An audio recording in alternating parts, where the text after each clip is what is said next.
Hey, it's Lisa Ryan, and I am the host of the Manufacturers Network podcast.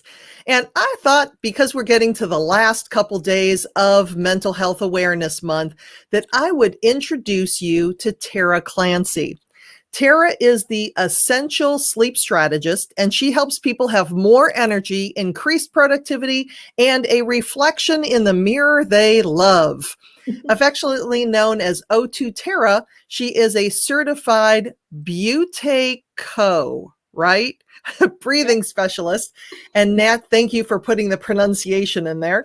And natural health advocate. She's the creator of the popular O2 Tara Guides health series. The author of the forthcoming book, Is Your Sleep Making You Tired? And the host of the Counterfeit Sleep podcast. Above all else, Tara knows what it's like to live with counterfeit sleep, but not anymore. Her mission is to help others banish counterfeit sleep and get deliciously healthy sleep again. So counterfeit sleep, never heard of it. Love to learn more. So tell us about what you're talking about. Absolutely, Lisa. Thank you. I'm happy to be here to talk about it with you. Yeah, so I get that question all the time. What is counterfeit sleep? Is it like counterfeit money? And I say, yeah, it's exactly like counterfeit money, because if you think about counterfeit money, it has no real value, right? But it looks like the real thing, and it can get you in trouble. Big trouble. And that's exactly what counterfeit sleep does. And, how do you come to know about something like counterfeit sleep? Well, only because I lived with it for 40 years. No idea.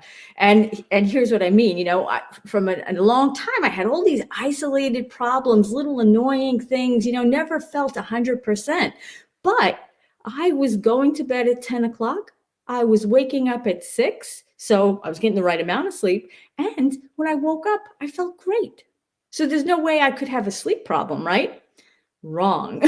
Because what I realized was that the fact that every day around 11:30 or 12, I would need a nap, that's a huge sign of counterfeit sleep. And then, of course, life continues on, and I had kids, and I went to work full time, and all those responsibilities. Then it wasn't only the nap, then it was caffeine, definitely needing caffeine, to make it through the day. And ultimately in my 40s, I had to take up rock climbing to just make it work, because I needed the adrenaline.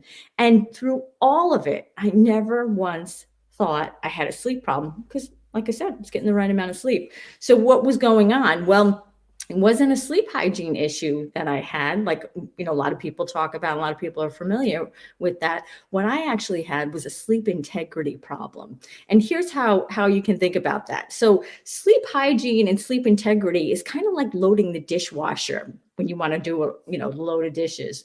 Sleep hygiene would be like setting up the dishes and loading it up. You make sure everything is put in the right way. You make sure nothing's touching. All your knives are pointing a certain way, everything, so that you have the chance of getting nice, clean dishes, right? And then you shut the door. And you don't know exactly what's going on in there, but usually everything's cycling through the way it's supposed to be. And you only know in the morning, when you open the dishwasher, you only know whether everything cycled through the right way, because if it did, you have clean dishes. Well, sleep integrity is what happens when you shut the door. You don't know what's going on. You only know if you cycled through all of the sleep stages in the right way based on how you feel. And this sort of gets to the Mental Health Awareness Month. And then the broader thing is, when we think about how we feel, we think about physically, right? Are we tired? Do we have the energy to go out and do the things that we need to do? But we also want to look beyond the physical. We want to look at the mental energy too. Like, are we focused to the point that we can be productive and start really getting things off of that to-do list instead of it growing longer and longer? And we also need to think about emotional energy, because how are we going through? How are our relationships? Are we, are people just getting so much more annoying all the time? When that starts happening, it's a good time to look in and say, hey, maybe my energy level is lower than it should be. And of course, like I said, that ties back to the sleep.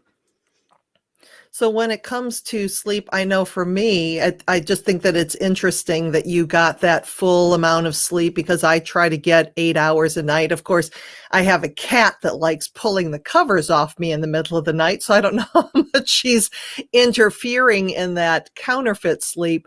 But when you talked about it, you said that you got the right amount of sleep and you felt great. So, you know, besides needing the nap and all of that, what are maybe some other signs or Yeah. So let me give an analogy, right? Like I okay, always talk about a cell phone. What do we do with our cell phones at night? We generally tend to try to plug them in to charge so that the next day we wake up, we have a full charge. Everything that that phone can offer to us, we can access because it's fully charged. But what happens when you forget? Right before you know it, the phone's in low power mode and you can't really get anything. So that's where you start to see the physical energy effects, the mental energy effects, and the emotional energy effects. So let's say it's something like as I mentioned with productivity and focus. If you're like sitting down to work on something and you just can't, and you're starting to wonder, do I have ADHD? Like what is going on? right. Then maybe it's actually a counterfeit sleep problem that your brain isn't getting to do the repair and recharge that it does when it gets to cycle through all of those stages of sleep. In fact, you can see there's a lot of research and a lot of thinking going on now that for some people, ADHD may not be a syndrome or a disorder in and of itself, but it may just be related to the counterfeit sleep. And if you resolve the counterfeit sleep problem, many people will see the ADHD go away. So that's an example. Another example is just, as I said before, if everybody's getting more annoying all the time, then maybe you're just running out of your own kind of resilience. I would say like, if we talk about safety, we know it's like when safety slips and, accidents can happen, but also our tolerance tanks, and so that really shows itself in that emotional kind of thing in the workplace.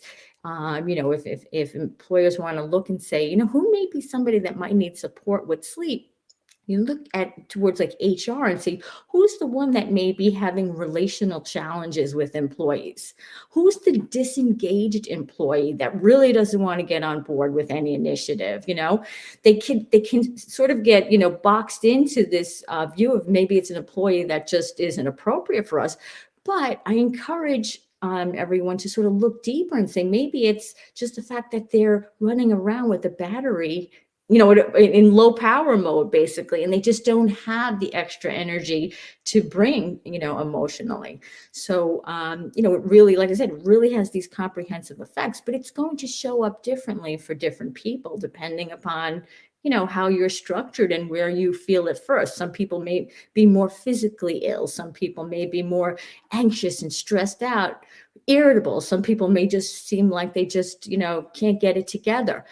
All of those things that seem like problems could actually be symptoms of counterfeit sleep. Well, and especially when we're thinking about a manufacturing plant, for example. Number one, you have all kinds of things that can interfere with sleep, with shift work and people working different shifts and making their shifts go. But paying attention to it because there is that safety issue, and not only the safety issue, but then if everybody is getting on your nerves, then that can also lead to, these cases of unfortunately workplace violence that we hear. So 2 questions. What would be something that HR could do, or, a plant manager or somebody could do that are seeing these signs? And then for the people experiencing problem sleeping, what are some of the recommendations that you have for that?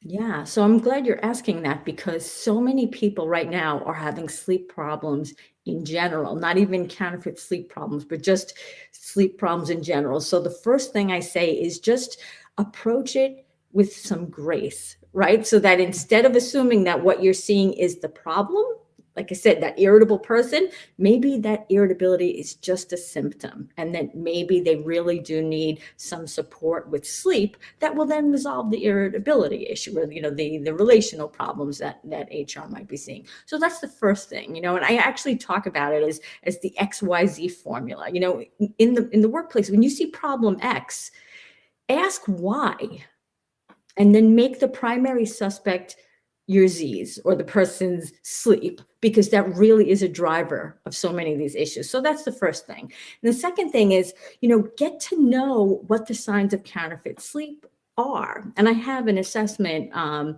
my website that people can use.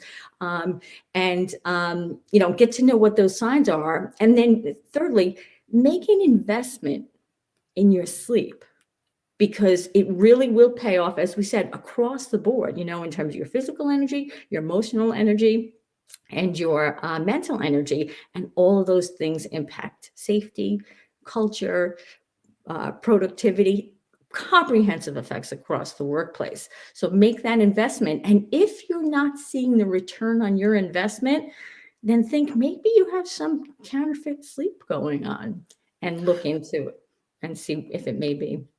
So is there some kind of practice? Because for me, when I have sleep issues, melatonin is my friend, and that's probably not the answer that you want to hear. So is it meditation? Is it affirmations? Is it exercising before bed? What would be some things that I could do, or that somebody watching this today could do to improve the quality of their sleep?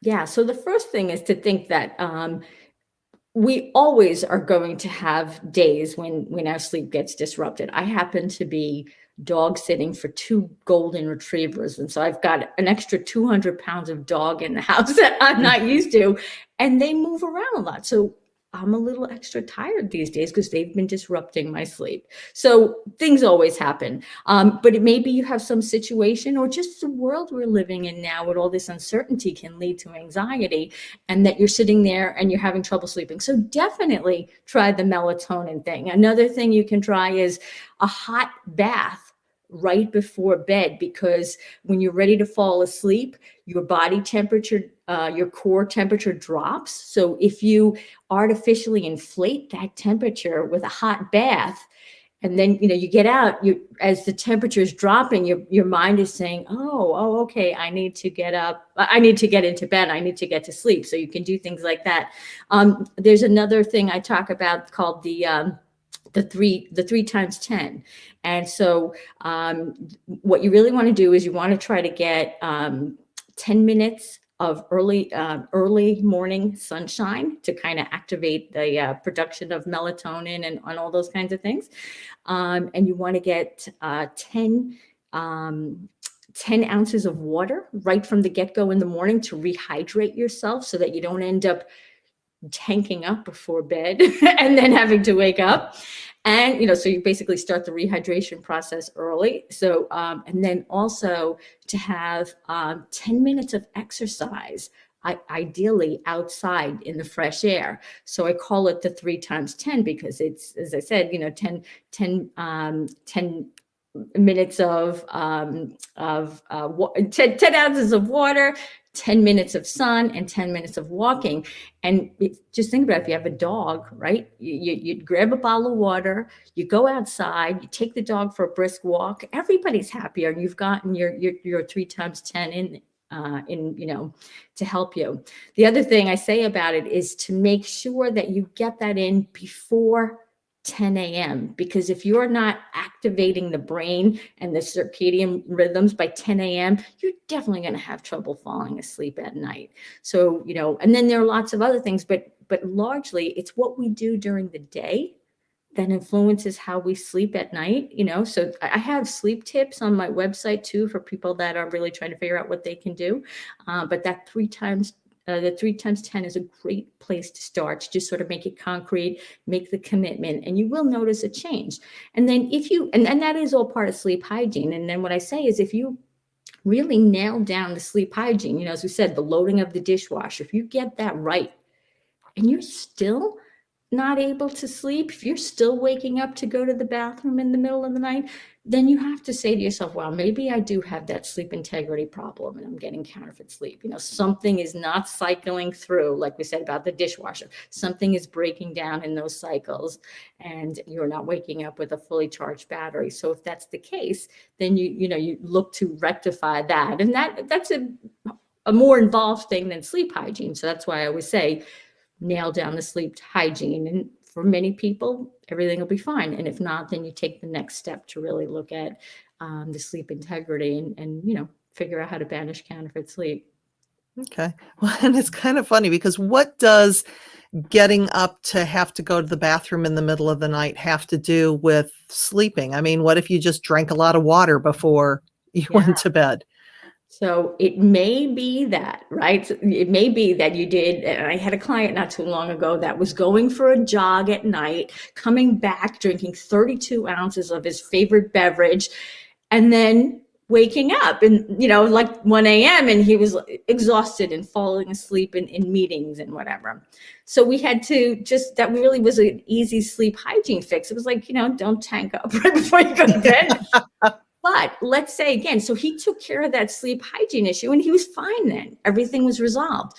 But I had another client who had no sleep hygiene issue like that. He was not tanking up and in fact knew that he was supposed to stop drinking like 3 hours before to make sure that that wasn't a problem. But he was still waking up to go. So here's why that's a problem. Because when you get into the right stage of sleep, what we call deep sleep, slow wave sleep, your body literally sends a chemical out to the bladder to say, hey, slow down the processing because I've got work to do. Basically, we're not open for business now.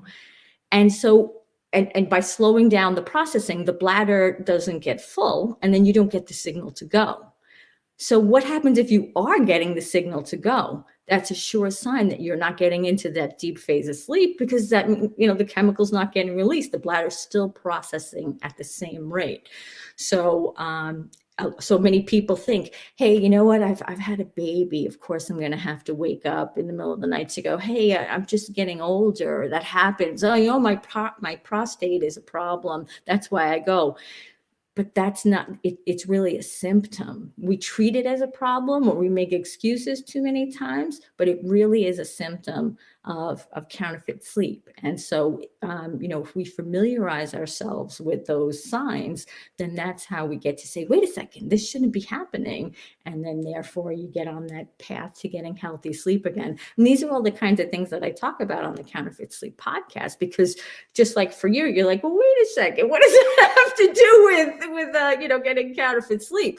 And so they really are all these things that, again, we've come to accept them as normal, but they're not. And they're really, preventing us from getting the sleep we need. And we feel the effects all day in the workplace. And so what in the workplace, what are some resources or what are some strategies that managers and leaders can take to really promote that environment that sleep is good and here's how to do it better? Yeah, well, I mean, the first thing I always say is have the discussion, at the leader level to say, hey, let's look and see what are these problems that result from counterfeit sleep, and how many of them are we seeing in our workplace? How many did we see in the last week? How many did we see in the last month? How many did we see in the last quarter? And you will be shocked when you look at how pervasive the effects are. And so once you've identified that, then make a commitment, do an assessment of the leaders themselves of their own sleep, right? As they're doing this, to say, wow, if we address this problem, we could see huge gains across the board, not only in safety and cultural kind of aspects, but bottom line then in profit as well, because when your workforce is coming to you and staying there also, right? I know you talk about keeping retaining the talent that you want. When they're coming to the job the way they showed up in the interview, and you're like, we see the performance that we thought we'd see, the potential is coming through, that all comes about from getting sleep. So if you're looking and identifying what, basically identifying that it is a factor And then you go ahead and what I recommend is doing a an organization-wide assessment to really see where you are.